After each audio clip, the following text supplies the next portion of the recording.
Hey, folks, and welcome into episode 17 of the Longhorn Mailbag, answering your questions from our board over at horns247.com. Thanks so much for being here with us. As always, we're going to start with our true false segment for Iowa State coming up this week. But first, a pat on the back is in store for all of us. 10-0 through our true false picks over the last 2 weeks. Now, last week we went 5-0 because we had to omit the Malik Murphy true false since he didn't start the game or play. So that gives us a perfect 10-0 record through the past 2 weeks. Fantastic job being done here on the Longhorn Mailbag. So make sure you stick around with us for what should be another week of correct picks. So I'm on a hot streak. Let's try and keep it going here with the Iowa State true false presented to us, as always, by our good friend Ranger's dad. Number one, Texas will jump out to a double-digit lead at halftime. Then we'll have to fight late in the fourth quarter to secure the win.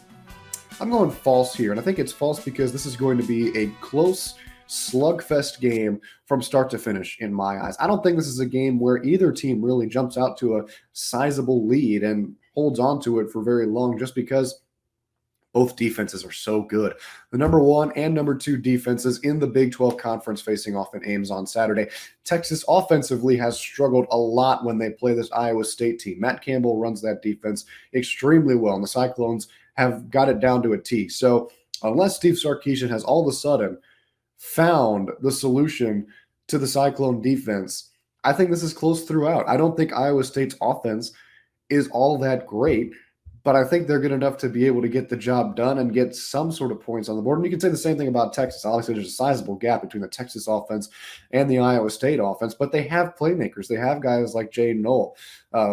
So I think this is a counter-punch type game that stays close from start to finish. So I'm going false there. Number two, Quinn Ewers will go for over 300 yards passing. I'm going false here as well on this.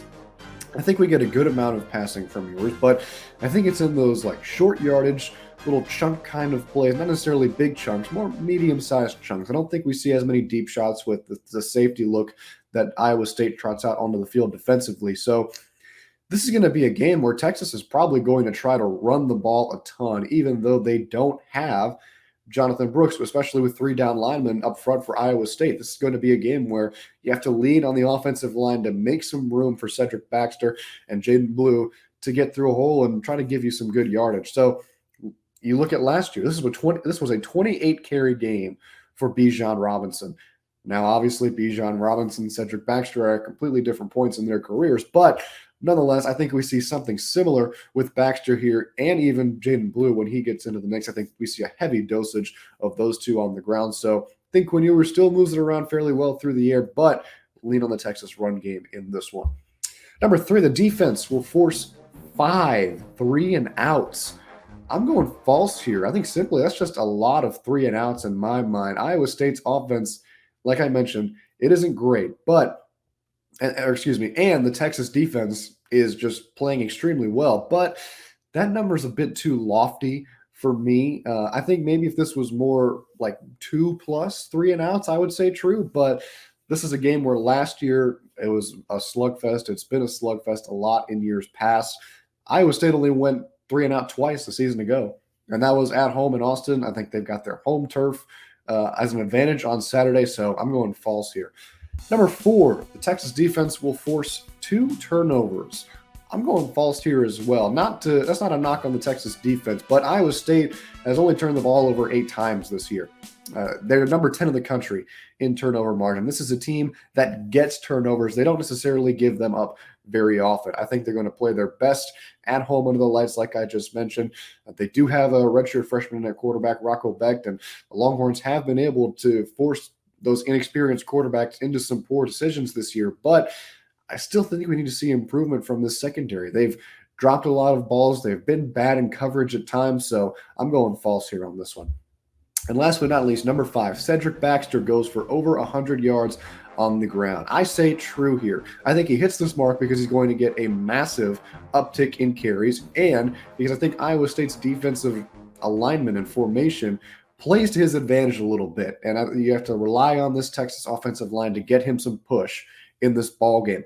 320-point, Baxter is a solid running. Well, I accidentally read the next point, and that we'll talk about here. But Iowa State has a really good run defense, but I think Cedric Baxter is a solid back and get the job done. And Texas is going to be one of the better offensive lines that Iowa State has faced so far this season. So we'll see just how good that Iowa State run defense actually is. All right, now we will get to the question that I apparently wanted to answer early. We usually do 2 questions, but I think this one is a really good one, and you can touch on a lot here. So we're going to keep it to 1 this week. It's from eWeb. What has changed in the second half of games recently? Wouldn't we all want to know? I think Steve Sarkisian wants the answer to that. He especially wants the answer to how to fix it. But when it comes to what alone has happened to prompt other teams from coming back into games, well, it's several things, and we'll go kind of one by one here. Number 1, obviously, it starts defensively because the opposing team is putting up points to get themselves back in the game. I think Eric Henry covered this really, really well on the site today, so make sure you go read his piece on that at horse247.com. But in the 3 second halves that Texas has played against Houston, Kansas State, and TCU, the Texas defense has allowed 674 passing yards. That's good for, on average, right around 225 per game in the second half. They've also scored 7 touchdowns combined in that span. To me, that says that adjustments aren't being made on one sideline and they are being made on another, or it's just Texas being a little bit too conservative. So it's either being conservative and being too comfortable with your lead, or you're not making adjustments to the other team's adjustments that they make it in the second half. And both of those things just have to happen if you want to win ball games. Steve Sarkisian has talked about wanting to be aggressive defensively a lot this week, and really we haven't seen a lot of that aggression defensively in the second half. When you look at the TCU game, the secondary was fantastic in the first half. Josh Hoover really struggled. He threw the interception. He was held under 100 yards. When in the second half, it's like all that never happened, and they're a completely new group. He goes over 200 yards and 2 touchdowns. So it really seems like something changes, or really nothing changes, and the other team adjusts, Texas doesn't adjust. So you can debate amongst yourselves and think whatever it is, but that's how I see it. It's one of those 2 things. And it could be very much a week-by-week basis as to which one Texas chooses to do that week. So that's how you look at it defensively. The other thing about it is the offense isn't necessarily helping anything out either. In those 3 second halves, Texas has only scored 2 touchdowns in that span as well. So 7-2 outscored in opposing touchdowns to Texas touchdowns in the second half in those 3 games. It seems like there's a lot more stalled drives and punts in the second half, especially last week. Texas had 5 drives in the second half, which 1 speaks to how good TCU was holding the ball. And 2, when you look at how the drives resulted, punt, field goal, end of game.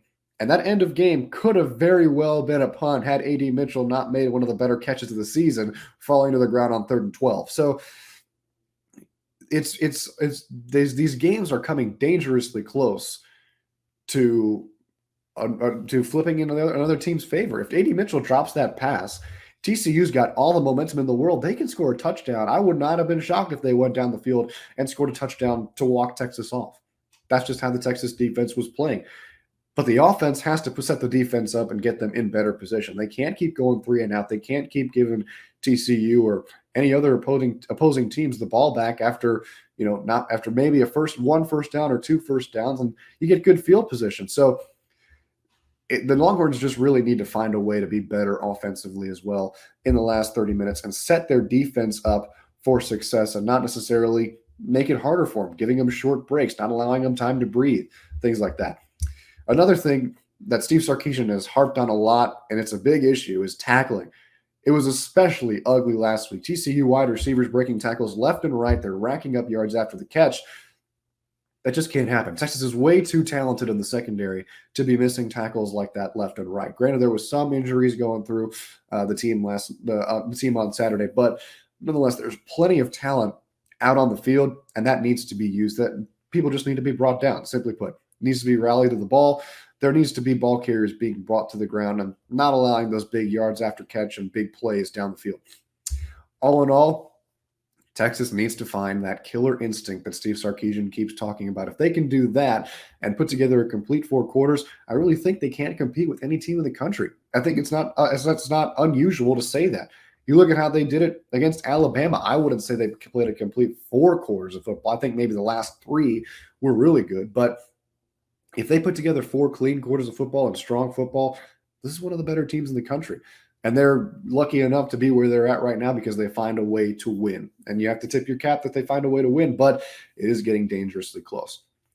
All right, that's going to do it for episode 17 of the Longhorn Mailbag. Thank you so much for joining us here on the Horns 24/7 YouTube channel. As always, be sure to like the channel, subscribe to the video. Whoa, backwards. Like the video, subscribe to the channel. There we go. And turn on post notifications so you're the first to know when new content heads your way. For the rest of the crew, I'm Tommy Yars. Thanks for watching, and we'll see you next time.